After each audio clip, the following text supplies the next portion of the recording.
Tonight, Moscow Marjorie getting airtime in Russia. Kremlin propaganda showcasing Congresswoman Marjorie Taylor Greene in a big way as she fights tooth and nail against aid to Ukraine. Russia seething tonight as that aid appears to be headed to Ukraine as early as later this week. Fred Pleitgen is out front tonight in Kyiv. Russian troops advancing in a heavy firefight in eastern Ukraine. This video from Russian military TV claiming to show Ukrainian soldiers having to surrender. Ukraine's howitzers often unable to support their frontline units, severely lacking 155mm artillery shells. But now they hope that will change. We'll defend ourselves and counterattack.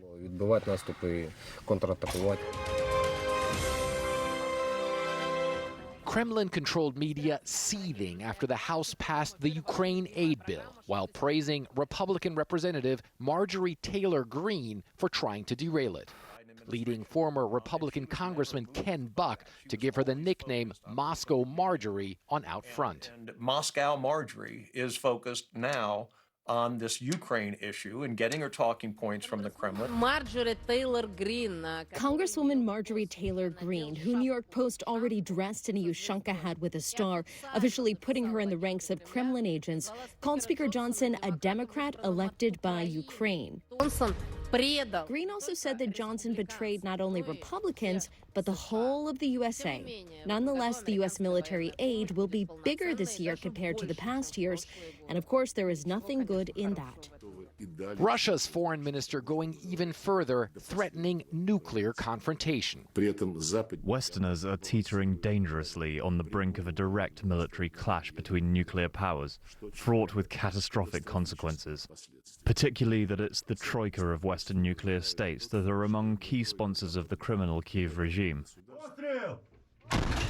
Ukraine is in desperate need of lots of artillery ammo, Kyiv says, badly outgunned by Vladimir Putin's forces. But also air defense missiles, with Russia drastically escalating its missile and drone campaign against Ukraine's cities and power plants.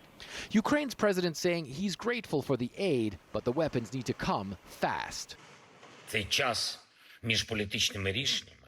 The time between political decisions and inflicting real defeats on the enemy at the front, between the approval of the aid package and providing the strength to our guys, this should be reduced to a minimum. And the Ukrainians hope U.S. aid will arrive quickly and change the tune on the battlefield, allowing Kyiv's forces to stop further Russian advances.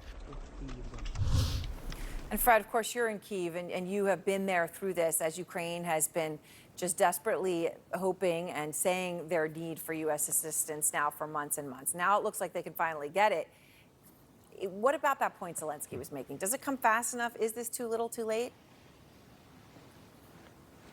Well, certainly, it's no secret for the Ukrainians that right now the Russians definitely are pressing, Aaron. It's happening on the eastern front. It's happening on the southern front as well. If you look at the eastern front, for instance, there's that town of Chasiv Yar, which is near Bakhmut, which, of course, we reported on so much in the past years, really, where the Russians have entered that town actually already and are fighting for it right now. So it's certainly for the Ukrainians is a desperate situation right now. But none of these Russian gains have been strategic yet. They don't have any main towns yet. They don't have any larger cities yet. And the Ukrainians do say if that aid comes and when that aid comes, that they believe that they're going to be able to hold the Russians up and possibly reverse the tide and maybe even launch a counteroffensive of their own, Aaron. All right, Fred Pleitgen, thank you so much. Live in Kyiv, as we said tonight.